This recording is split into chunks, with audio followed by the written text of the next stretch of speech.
We are back. Once again, my man RC the Trackaholiq. I'm DJ Peg. Please excuse my coughings and snifflings. I'm sick. That's going to be in every episode. It's going to be in every episode. Because some people might not see the couple episodes. Right. Once again, I'm broke, and I put down a down payment for this, so we had to do the podcast. He's not broke. I am broke. Okay, he's broke. Because I got bills. Yeah, I said that before. Yeah, no matter how much money you make, them bills will get you. This is going to be a good list because my man is a producer. And, Yeah, for sure. And so, top 5 hip-hop producers. Mm-hmm. I'm going to let you kick it off since you're a producer. Well, DJ Quick. Like, oh, yeah. Yeah, well, you can't. I mean, like, the reason why, because, like, you know, I mean, as a producer, you know, we all have, you know, we have our definitions, you know what I'm saying, of what a producer is, but we know what it is. And we know producers when we see them. Sorry, Dr. Dre. No, who's not on my list, by the way. But DJ Quick, you know what I'm saying, not only, you know, as is a producer, but also an engineer. Right. Very good engineer. And which is a lost art. This is a lost art among producers and engineers. Yeah. Electrician. Huh. That man can take the top off this joint and figure out what's wrong with it, fix it, replace it, put the top back on, and keep working. He does that, like or fabricate wire. You know what I'm saying? He's that kind of You know, and other producers would call him. Be like, man, my SSL is making a funny noise. Like he was like, you know, and he'll come over and fix it. Wow. So yeah, my first great producer, amongst all other reasons that you probably already know, DJ Quick. All right. Well, the person you didn't put on your list, Dr. Dre, for me. Now, why? Because I think that West Coast funk sound he brought, right? Mm-hmm. I know some people feel like he didn't produce everything. Right. And he took beats from other people. Right. But he still had an ear to know that. Because sometimes producing ain't about making the beat. Yeah. It's about, oh, this sounds good with this person. True that. You know? I've never made a beat in my life. Neither have I rapped. Mm-hmm. And I got an album out. Well, not only that, you know, a couple albums, but you definitely produced the shit out of my shit that I sold to you when instead of making it what you needed to. Well, you did make it what you needed it to be. Right. Let's run that back. Okay. And cut that part out. Nope. Too late. Go ahead. Say it again. All right. So you put on your producer hat when you were buying beats from me at one particular time. Right. And instead of like saying this goes here, this goes there, you just took a bunch of shit out. Yeah. It was like, okay, yeah, we don't need that. Now, let's be honest. Was I ahead of my time? Definitely. Because you stripped it down and then there was breath. There was breath coming through the beat, and it gave you guys rooms to rap on it. At the time, you know, and at the time, I wasn't really offended by it. I just thought it was different, right? What you were doing, you know what I'm saying? But you told me, like, we literally killed some shit that was never, ever heard in the beat again. Right. That I've spent 4 or 5 hours trying to put Damn, I didn't know that. Nah, I probably didn't. But, I don't know. So just to let people know, I felt a long time ago that some songs were oversampled and had too much on it. True. And everything doesn't need to be on it. And so, yeah. So I like some producers that are simplistic. Yeah. Like Alchemist can be very simplistic. Yeah, definitely. He made 1 or 2 samples a beat and we're off to the races. And I don't think you never brought me. We never used any samples. I played everything because he did play everything. Yeah, you didn't bring me no. Let me tell you something about this guy. We're getting off subject and we'll bring it back.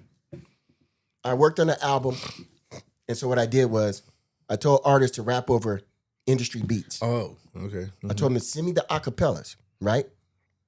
They sent me the acapellas. He made an album off the acapellas. Right. Yeah, that's a skill. Yeah. And by the way, you would never you would swear they were in the studio. I you know, like I get that from like when I first started when I first started making beats, and people would come to my house and be like, I need this, you know, or they start rapping to me and I just turn around and start banging on the keyboard, and it would come out that way. So I was used to that. I'll just have an acapella. I just did it recently for shout out to my bro, Young OG in Oakland. He sent me acapella, and I made a remix to his song. So, but yeah, I don't know. It comes easy to me, and I like producing that way. That's reverse engineering, so to speak. Yep. Mm-hmm. It's on you.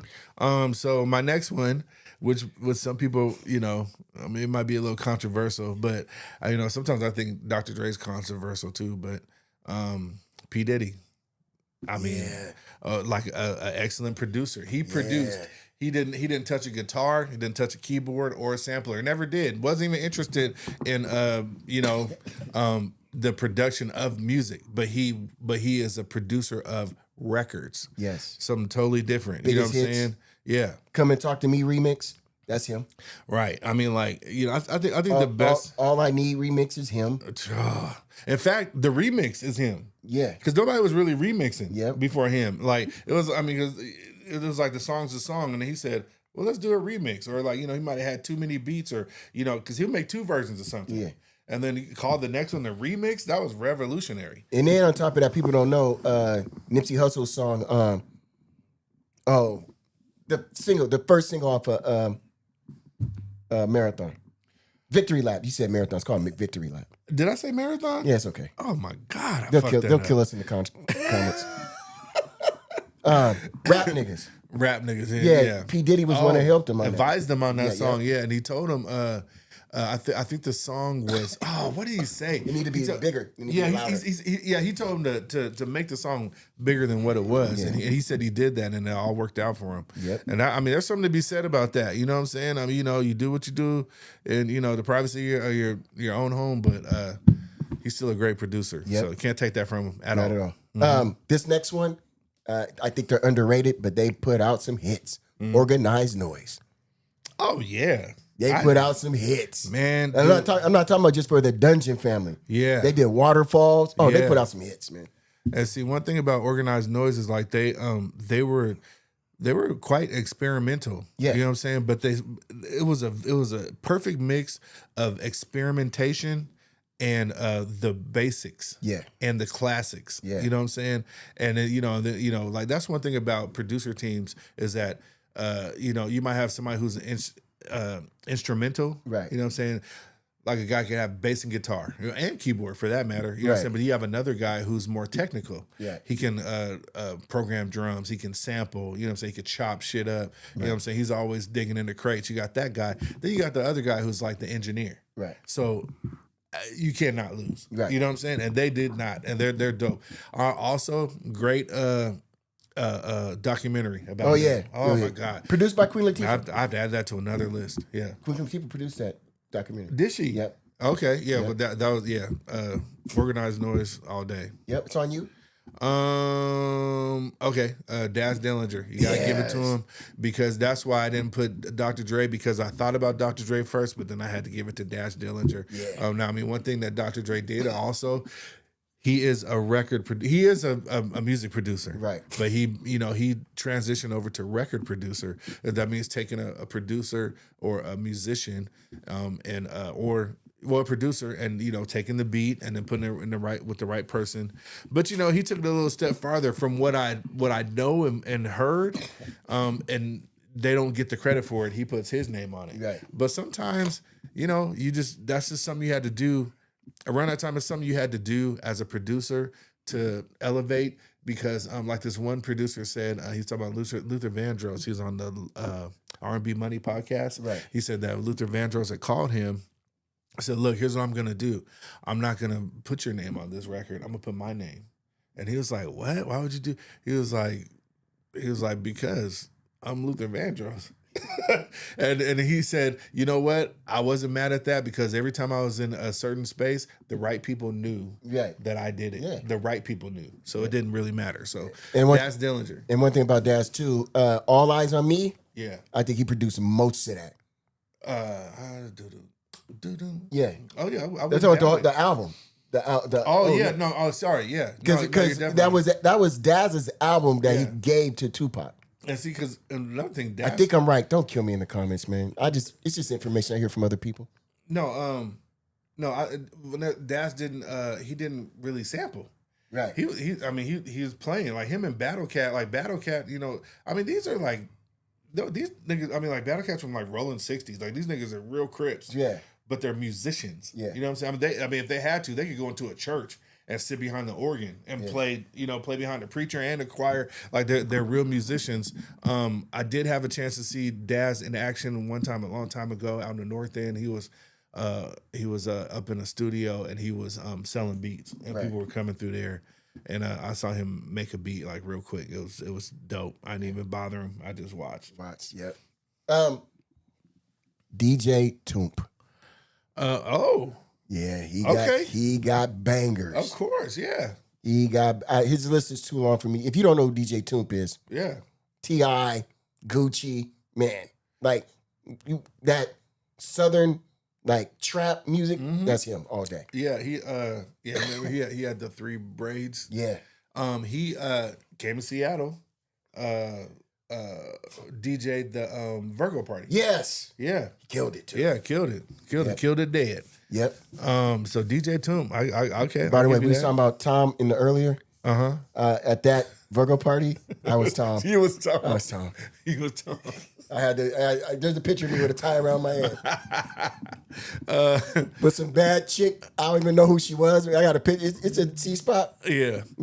Oh, C Spot. Yeah. It was C Spot magazine. Dude, look, them pictures, and they were great pictures, by the way. But yeah, you would always pick that magazine up for those pictures. And everybody's like, they was like, Peg, who's that girl? I said, I have no idea. Man, shout out to the Virgo party and all the Virgos that throw it. That's when I was drinking that Ciroc, not doing what I was supposed to be doing. Oh man, look, no regrets. That red dot.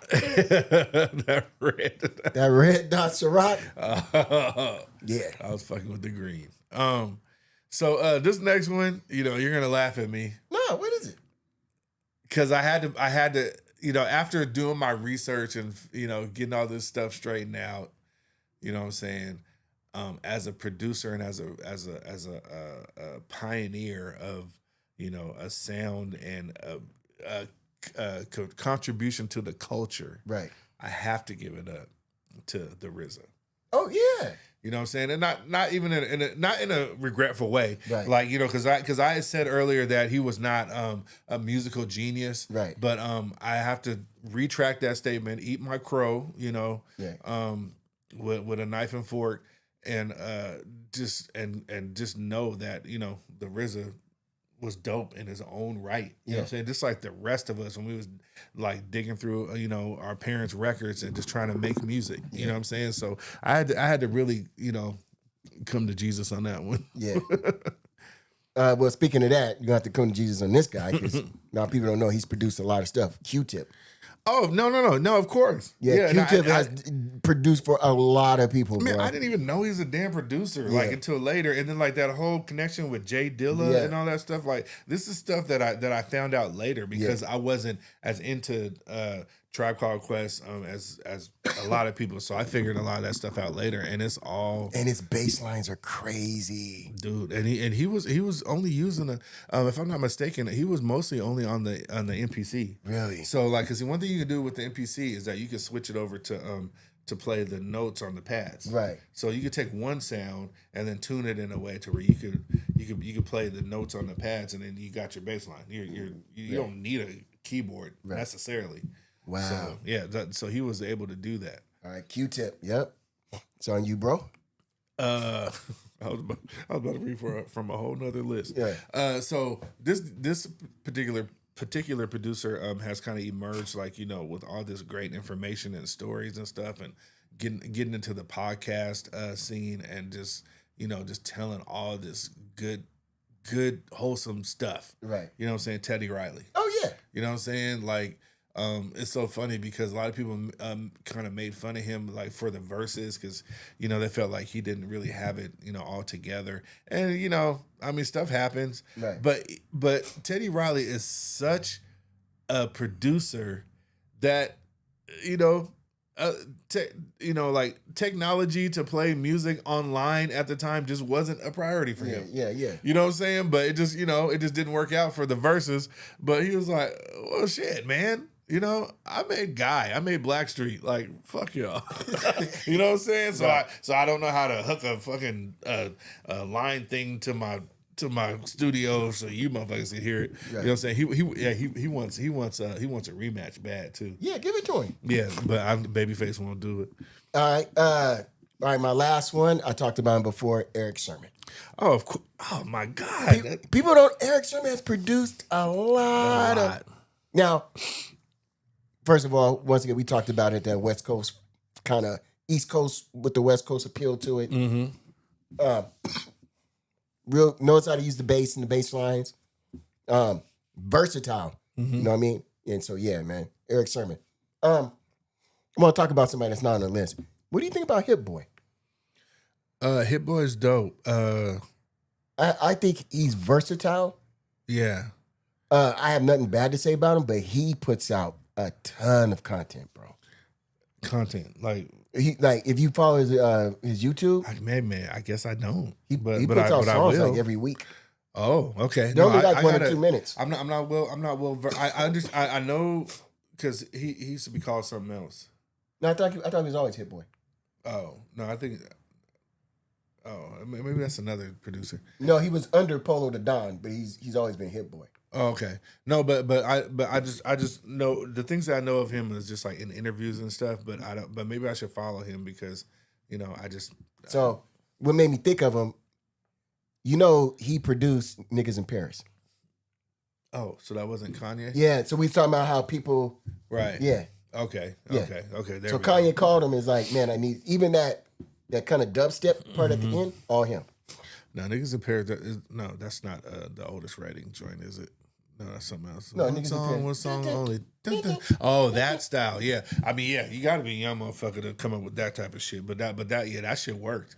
To this day. That's fine, me. Yeah. Yeah. I remember that song. Yeah. It's crazy to see certain people not use that N-word or try not to. Right. What did that dude say when I was DJing? He said, "Hey, can you play Ends in Paris?" And I was like, "I don't have that. I'm typing ENS Paris." I'm like, "I've never heard of it." He's like, "You've never heard of this song, Ends in Paris?" And I'm like, Jay-Z, and it was so new to where I thought it was something else. Right. So then I'm like, Ends in Paris. And Niggas in Paris? He was like, yeah, but I'm not going to say it. Like, I'm like, what else could you do? Trying to get Steve fucked up. Man. Steve was about to Steve would have been over there on the floor with Tom. Man, both of you motherfuckers doing a kick worm. Kick worm, shirt open, tie around the head. I was that dude though. I was that dude. Nah, but shout out to Hit Boy. I'm not well versed in on him. I have heard him in some interviews, but I need to get into that. Okay. Well, man, that's it for this episode, man. Man, we're rolling, man. You know what I'm saying? Definitely. Once again, man, until next time, man. Peace.